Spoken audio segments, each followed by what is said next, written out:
in summertime, I don't mind that. Yeah, That's it a kind of nice felt nice at cooling. that point, I bet. Yeah, Just not at, 1 o'clock in the morning. totally.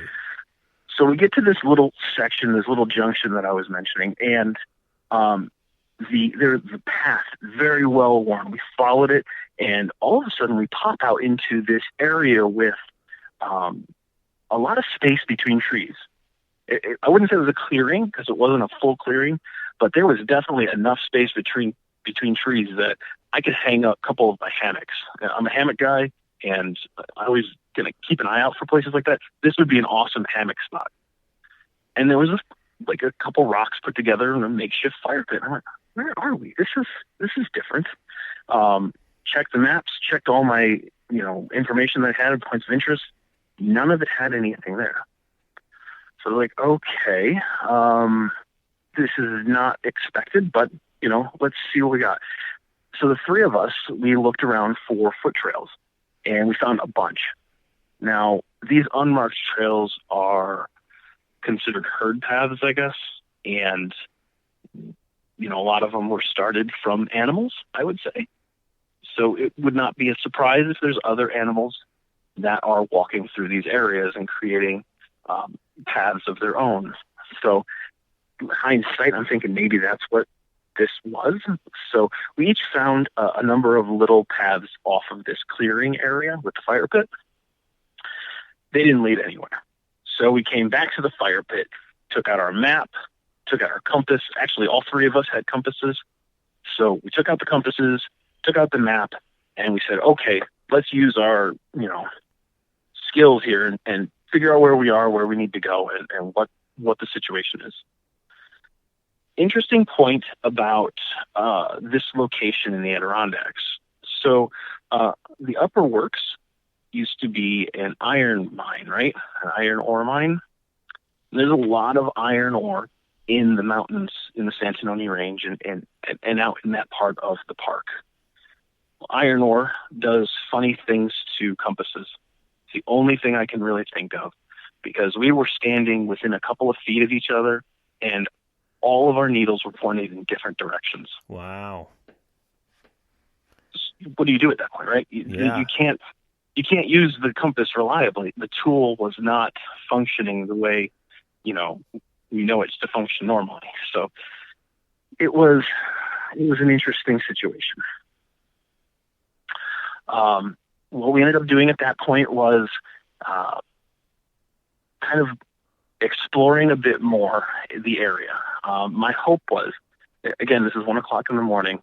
I had told my wife I'd probably get back to the car about 2:30, 3 o'clock, and we'd be home before she woke up in the morning, right? So just keep that in mind.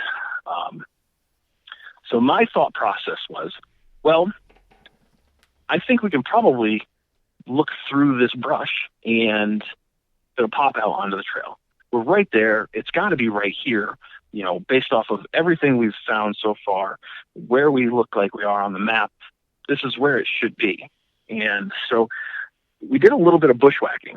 And what I will say is, do not do that in the middle of the night when you're already exhausted.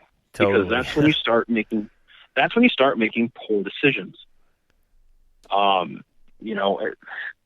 It really was one of those things saying, in the back of my mind, saying, better, don't do this. But my heart and my concern for my wife's worry was saying, okay, let's try and get home. Any means necessary, essentially. Mm-hmm. Thankfully, Mark is one of my best friends, and there's lots of reasons for that. But one of them is he's very, very level-headed, and he was able to kind of step back from the situation, reevaluate, and say, hey, we have to stop because somebody's going to get hurt. So he said that, and we kind of agreed. Dave and I came back to the clearing where the little fire pit was, and we kind of just rested for a moment, talked about the situation, regrouped, and decided that, yes, we were definitely going to spend the night on the side of Panther Mountain. All right. So that was the moment when the decision was made. It's time to stop. This is going to get worse. It's not going to get better. And man, I keep forgetting that you also have 3 dogs with you. Man, this is a very unfortunate situation you guys are in at this stage. It's not ideal. No. I will put it that way. Fortunately, we are still in this. At this point, we're still safe. We're healthy. Nobody's injured. We have food. We have water. It was not a survival situation, like to the, in an extreme situation. It wasn't anything like that. However, we did not have any sort of tarp or tent to sleep in. We had no insulation. We were 3,400 feet above sea level, and it was rainy. And we also saw thunder and lightning, or saw lightning coming our way, essentially. So we took stock of the situation. We looked at the gear that we had, and we decided to get a quick bite.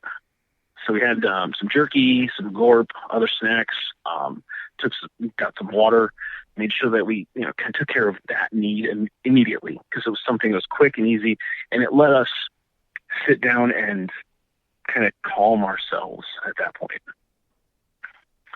We decided to divvy up tasks. Dave is very good at starting fires, so we said, okay, Dave, go ahead, you can work on getting a fire going, because we were starting to get a little chilly at this point. Being wet, we stopped moving. That finally catches up to you. So he was going to work on fire. Mark and I decided to work on shelter. And what we had material-wise for shelter was those Mylar solar blankets. Mm-hmm. Are you familiar with those? Sure. So each of us had a couple of them, which is awesome. That's great. Now, because we had the dogs with us, we did not want to each take one separately and, kind of wrap it around ourselves, because then that would leave the dogs kind of exposed. It was not the idea. We wanted to make sure that they were safe and comfortable and warm and, protected from the elements as well. So what we decided to do was try and build like a lean-to type shelter between a couple of trees using rope and these Mylar blankets, or Mylar solar blankets. The best way I can describe the end result is first pancake, right?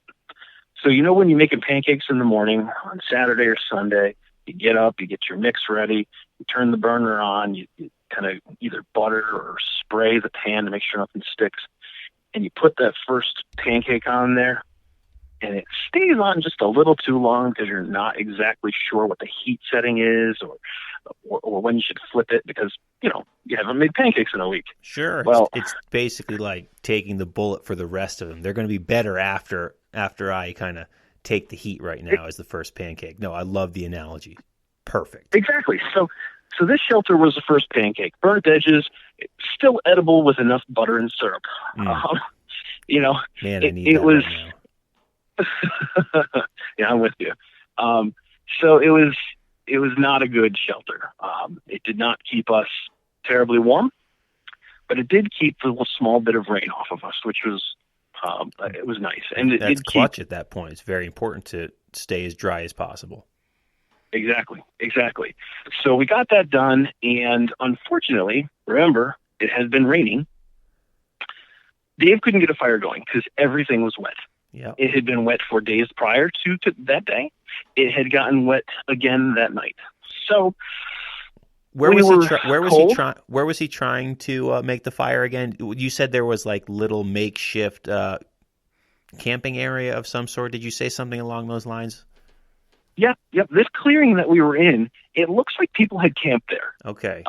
So prior to us getting there was someone had gone through and looked for rocks and actually built a makeshift fire. Yeah. Okay. Gotcha. Which was okay. Cool. So that's where you guys were trying to build the fire. Exactly.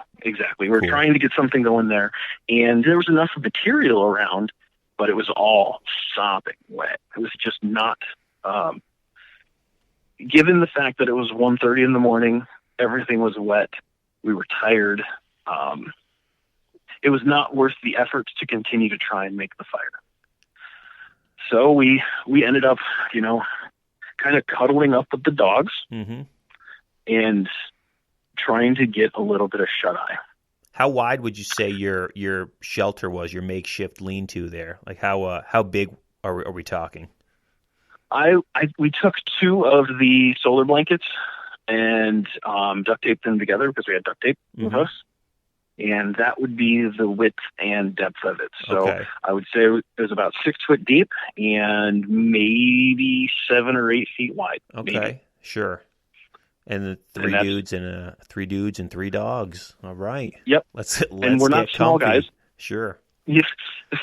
Which, given the situation, cuddling was probably a good thing, right? So each of us had a dog parked up real close to our bodies to kind of share that warmth.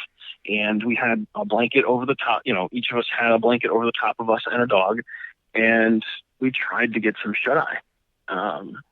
What I'll say is when I am worrying about something, I don't sleep very well or at all.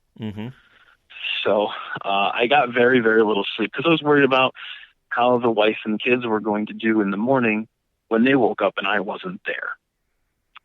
Knowing my family, I know their personalities, I know how they react, and I was concerned. I did not want them to stress unnecessarily because, again, while we were uncomfortable, we were okay. We were still safe. We were still healthy. So that night was, I would say it was about 1:40 or so when we finally just said, all right, this is it. We're going to sleep. The sun rose in the morning right around 5:30.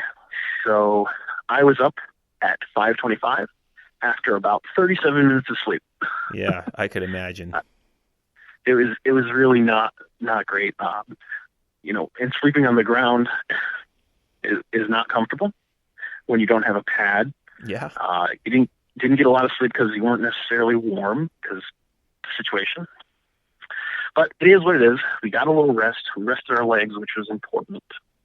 Made sure our feet were elevated so we didn't get any sore feet issues from the long day of hiking previously. Ate a little bit in the morning, cleaned everything up, and started moving as early as we could. I think it was probably 6 o'clock once we had gotten everything cleaned up and we were moving again. So 6 a.m. the next day. This is 23 hours from when we started hiking the day before. It's a long time over on the Santanoni range, that's for sure. That's an understatement. So we go back to where we turned off the trail, and we were like, the first thought was maybe we turned off of the brook at the wrong place, because like I mentioned, that's a critical point to turn off, and we wanted to make sure that we actually found the correct cairn. We go back, we explore up and down the brook just a little bit, not too much, and it turns out, yes, we were right. Thankfully, that was the right choice. That was the right turn off. We got off the brook at the right place. While we're walking back, it all of a sudden dawns on us exactly where the trail is supposed to go. Because in the daylight, you can see further away than the 10 or 15 feet of your headlamp. Where we had turned off was a section of the trail was very well worn. I think a lot of people make that mistake right at that location. If we had kept going straight, which, again, the path is still pretty well worn, but maybe in our, 1 o'clock in the morning days, we didn't notice it. That's where we should have gone. So if you kept going straight, you would have slept in your bed that night. Probably would have slept in the car. Okay, sure. Good point. But yes, it would have been a different situation, I think. If we had gone straight, we would have powered through the 5 miles or whatever it was that was left, 4.5 miles, and we would have gotten home.